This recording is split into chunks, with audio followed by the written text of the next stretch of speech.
흑암에 행하던 백성이 큰 빛을 보고 사망의 그늘진 땅에 거주하던 자에게 빛이 비치도다. 주께서 이 나라를 창성하게 하시며 그 즐거움을 더하게 하셨으므로 추수하는 즐거움과 달치물을 나눌 때의 즐거움이 그들이 주 앞에서 즐거워하오니 이는 그들이 무겁게 맨 명예와 그들의 어깨의 채찍과 그 압제자의 막대기를 주께서 꺾으시되 미디안의 날과 같이 하셨음이니이다. 어지러이 싸우는 군인들의 신과 피 묻은 겉옷이 불에 섭같이 살라지리. 이는 한 아기가 우리에게 낳고 한 아들을 우리에게 주신 바 되었는데 그의 어깨에는 정사를 메었고 그의 이름은 기묘자라 모사라 전능하신 하나님이라 영존하시는 아버지라 평강의 왕이라 할 것이니라. 오늘부터 성탄절 25일 새벽까지 해서 8번의 시간을 통해서 우리가 예수 그리스도의 탄생을 다시 한번 깊이 생각하고 예수 그리스도의 이 땅에 오심을 다시 한번 묵상을 하면서 성탄, 예수님의 이 땅에 오심을 기쁨으로 감사하며 맞이할 수 있는 그런 준비의 시간을 가져가기를 원하는 마음으로 이제 하나하나 예수님의 이 땅에 오심을 생각하는 말씀을 묵상하려고 합니다. 성탄절이 다가왔다라는 것을 가장 먼저 할 수 있는 신호는 이것. 거리마다 가게마다 어떤 관공서의 그런 나무 정원들마다 전구를 다 이렇게 얹어놓고 걸어놓고 불을 밝혀둔 그 모습을 보고 이제 성탄이 가까웠음을 우리는 알게 되어집니다. 이 불빛은 예수 그리스도의 이 땅에 오신 그 분명한 진리를 세상 사람들은 외면하지만 웬만한 일에는 감흥이 없는 세상 사람들이지만 불빛을 보면 그래도 설레고 그래도 즐거워하게 만듭니다. 어찌 보면 성탄절과 가장 어울리는 그런 배경 같아 보입니다. 왜냐하면 이 성탄절이라는 절기가 가장 처음 생겨났던 그 지역, 지중해 지역과 그 유럽 지역에서는 지금 이때 12월 이 마지막쯤이 가장 어두운 때라고 하니까 그 어두움을 밝히는 그 전구불빛 하나하나 성탄절 예수 그리스도의 이 땅에 오심을 신호하는 보여주는 그 이 불빛과 성탄절을 알려주는 가장 잘 어울리는 배경인 것 같은 거죠. 근데 이 불빛은 단순한 장식의 차원을 넘어서서 우리에게 중요한 영적 상징의 역할을 하고 있습니다. 여러분, 어두운 실내에 들어가기 위해서는 가장 먼저 해야 될 일이 무엇일까요? 불을 켜는 거예요. 불을 켜야 컴컴했던 곳이 밝아지면서 보이지 않던 것들이 보이게 되어집니다. 불을 켜지 않으면 캄캄하니까 어두우니까 아무것도 할 수가 없죠. 여러분, 성탄절이 우리에게 주는 의미가, 영적인 의미가 참 많이 있지만 오늘 우리가 함께 나눈 이 묵상의 내용을 통해서 이것이 먼저 우리에게 이해되어지지 않으면, 이것부터 하지 않으면, 이것부터 우리가 불을 켜는 이것 행위부터 우리가 하지 않으면 그 나머지는 우리가 제대로 이해할 수가 없게 되어집니다. 세상은 어두운 곳입니다. 예수님이 그 어두운 곳에 빛이 되어주시지 않았다면 여기부터 이 시점부터 시작을 하는 겁니다. 예수님이 빛이 되어지셔서 이곳에 우리에게 오시지 않았다면 우리는 결코 길을 찾거나 실제 우리가 바라봐야 될 그 본질을 제대로 볼 수도 없었을 테니까. 마태는 오늘 본문의 말씀을 인용해서 마태복음 4장 16절 이렇게 말을 합니다. 흑암에 앉은 백성이 큰 빛을 보았고 사망의 땅과 그늘에 앉은 자들에게 빛이 비추었도다 하였느니라 라고 말이죠. 그리고 요한도 마찬가지. 요한복음 1장 9절 10절 말씀에 참빛 곧 세상에 와서 각 사람에게 비치는 빛이 있었나니 그가 세상에 계셨으며 세상은 그로 말미암아 지은 바 되었으니 세상이 그를 알지 못하였고. 마태나 요한이나 오늘 이사야나 그 빛에 대한 얘기를 하면서 세상이 어둡다, 흑암 이야기를 하고 있습니다. 여러분, 성경에서 어둠을 말하고 흑암을 말할 때 그 어둠과 흑암에 담겨져 있는 의미가 무엇이지요? 악을 말하고 무지함을 말합니다. 세상은 어둡다, 세상은 흑암에 가득했다. 악과 고난과 고통과 괴로움이 가득한 세상임을 보여주는 말인 겁니다. 예수님이 세상에 태어나셨을 때 어떠셨습니까? 우리는 그때를 상황을 보지는 못했지만 성경이 예수님이 이 땅에 오실 그때의 상황을 말하고 있으니까 그때의 상황, 폭력과 불의와 고통과 고난과 억눌린 자의 부르짖음과 그 신음소리가 가득했던, 근데 어찌 보면 지금의 상황과 별반 다르지 않은 그런 어둠의 상황이었죠. 네, 그 흑암에 행하던 백성이 큰 빛을 보리라고 말씀합니다. 오늘 본문 2절의 말씀. 바로 이사야가 예수 그리스도의 탄생을 예언한 말씀인 거죠. 오늘 본문 이 9장 말씀 앞서서 이사야는 8장 말미에 하나님으로부터 온 빛이 우리에게 왜 필요하냐, 이걸 먼저 설명해 줍니다. 그리고 하나님에게 묻지 않고 우리에게 하나님으로부터 온 빛이 왜 필요한지를 마술사나 신접한 자들에게 가서 그 이유를 묻습니다. 그리고 그 뒤에 이사야는 이 말씀으로 끝을 내게 되어지죠. 자, 바로 앞에 있는 말씀이니까 8장 22절의 말씀을 한번 봅니다.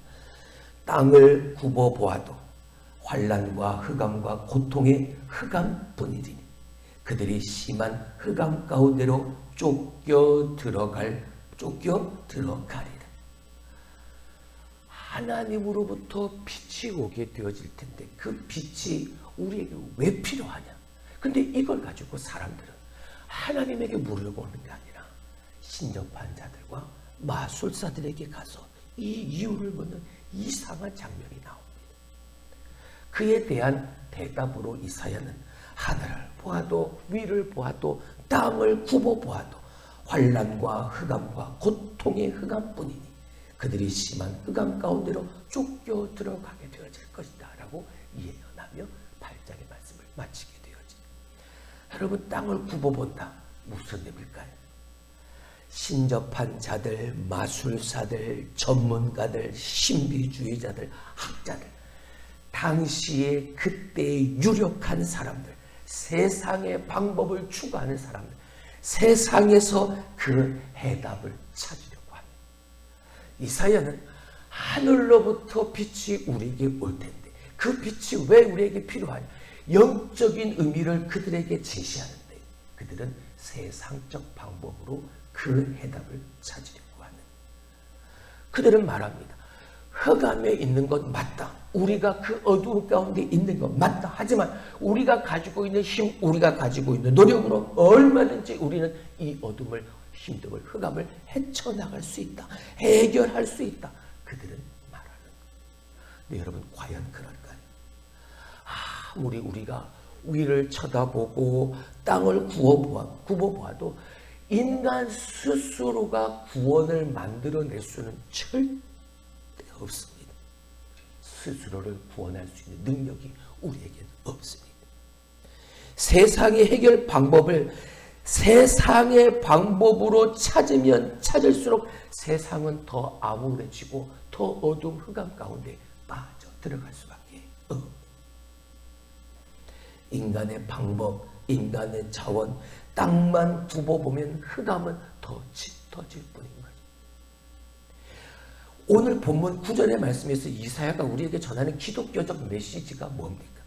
문제가 아무리 심각해도, 아무리 어둡고 아무리 흑암으로 가득해도 우리 스스로는 그 치유나 구원 우리가 해결할 수 없다. 하지만 세상은 너무나도 어둡고 캄캄하지만 그럼에도 불구하고 희망이 있다. 이걸 던져주네. 그게 바로 우리가 읽었던 2절의 말씀이죠. 다시 봅니다.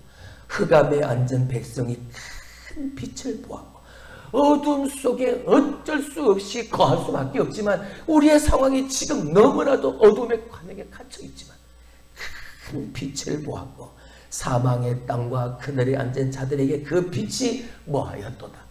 빛이었도다.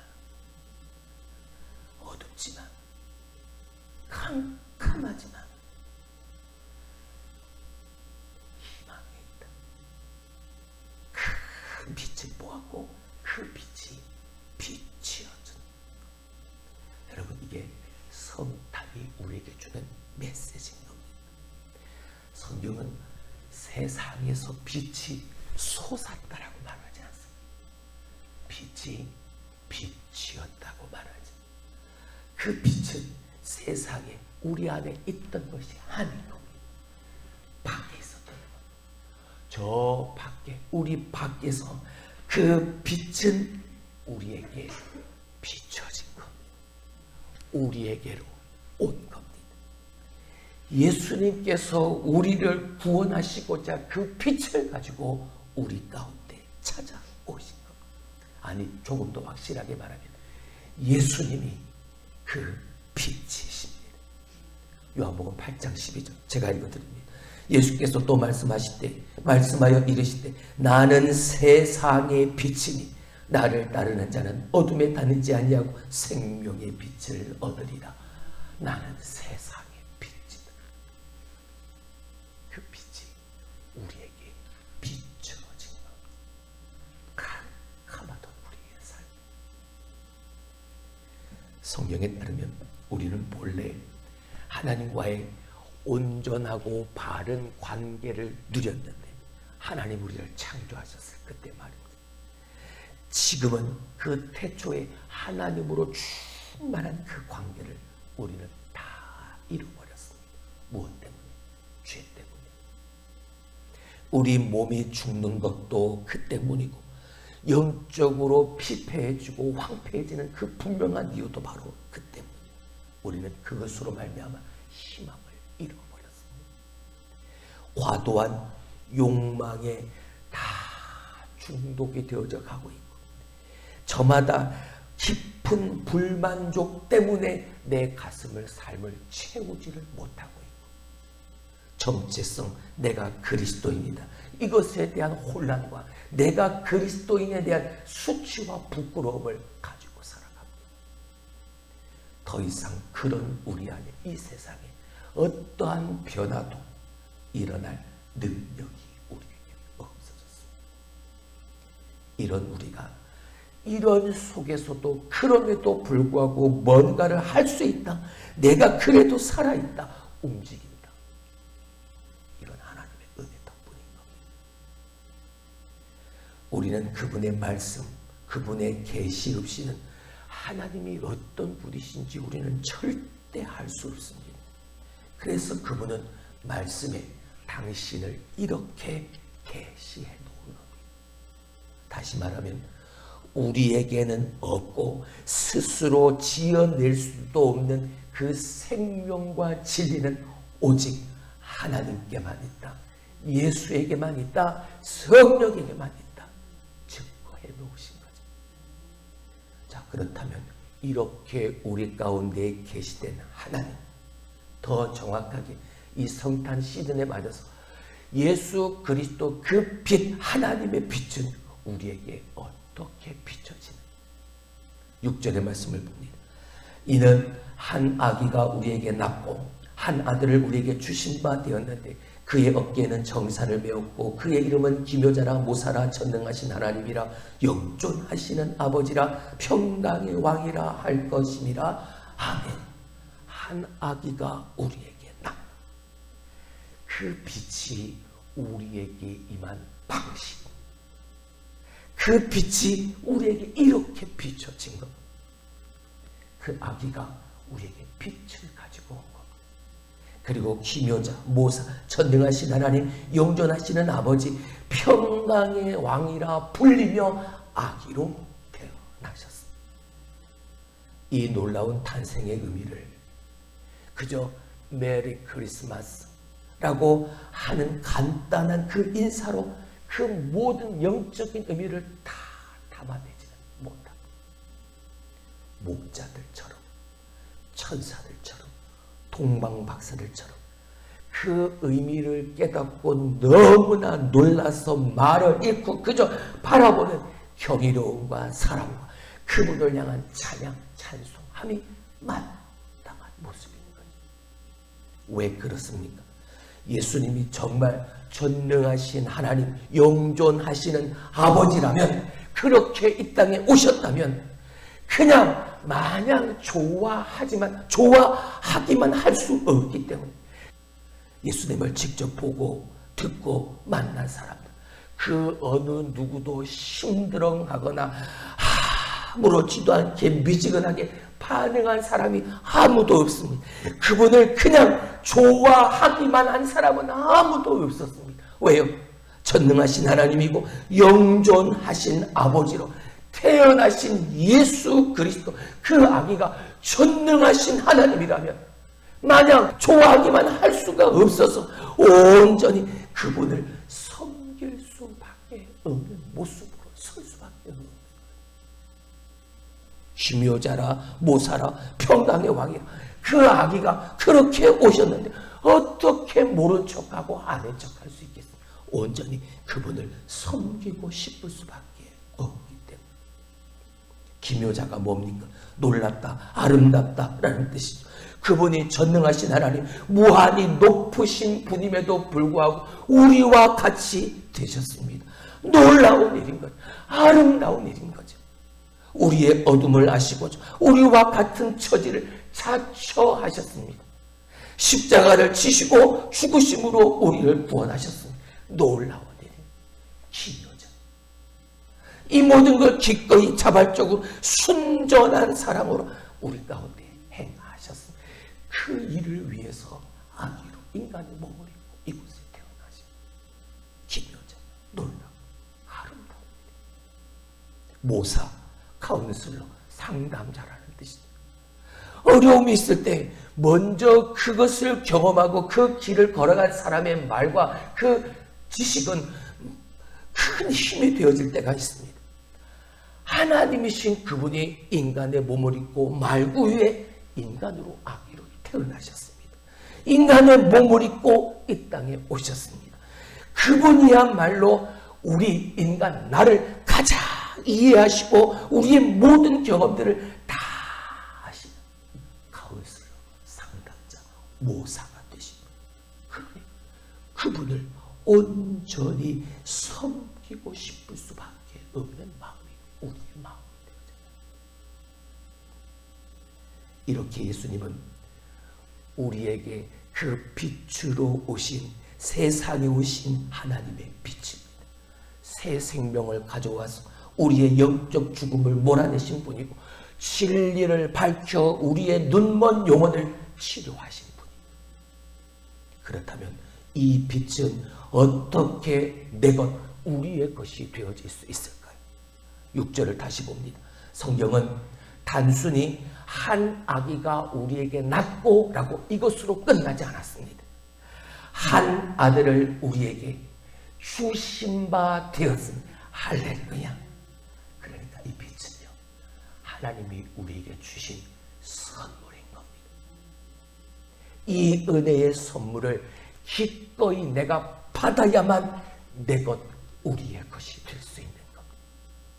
우리에게 주신 바 된 그 은혜의 선물, 그 빛을, 우리에게 난 아기, 우리에게 주신 바 된 아들 예수 그리스도를 십자가를 지심으로 우리의 모든 죄값을 다 치르셨습니다. 우린 그 어떤 스스로의 도덕적 노력을 의지하는 것이 아니라 그 예수 그리스도께서 이루시기 위해 이 땅에 오심과 그 모든 것을 이루신 그 일들을 우리가 신뢰하고 붙들어야 하는 거예요. 예수님이 이루신 이 위대한 구원은 새 생명과 진리를 다 갖추고 우리에게 비추어 주신 빛이 되셨기 때문인 겁니다.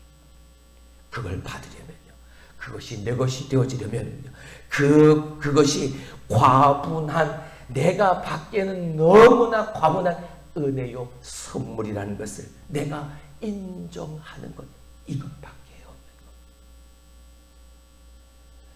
이 성탄의 진정한 선물을 받으려면 그렇습니다. 내가 죄인임을 먼저 인정해야 합니다. 나 같은 죄인을 용서하시고 구원하시기 위해 예수님이 이 땅에 오셨다. 그 예수님이 우리의 모든 죄값, 나의 모든 죄값을 치르시기 위해 죄 없으신 예수님이 이 땅에서 그 십자가의 모진 고난을 받고 다 그 수치를 다 죽으심으로 우리를 구원하셨다. 우리를 살리셨다. 내 삶을 내가 통제하려는 그 고난을 내려놓는 겁니다. 예수 그리스도를 바라보면 내키지 않더라도 주님이 그렇게까지 낮으신 그 자리를 향하여 나도 내려가야 하는 것. 예수님이 가장 그 밑바닥까지 내려가셔서 우리를 그곳에서 그렇게 사랑하신 그 모습을 바라보고 그걸 인정하면서 말이에요. 우리도 영적으로 거듭나고 그분의 위대한 사랑을 경험하고자 한다면 결국 우리도 그분과 같이 내려가야 하니까.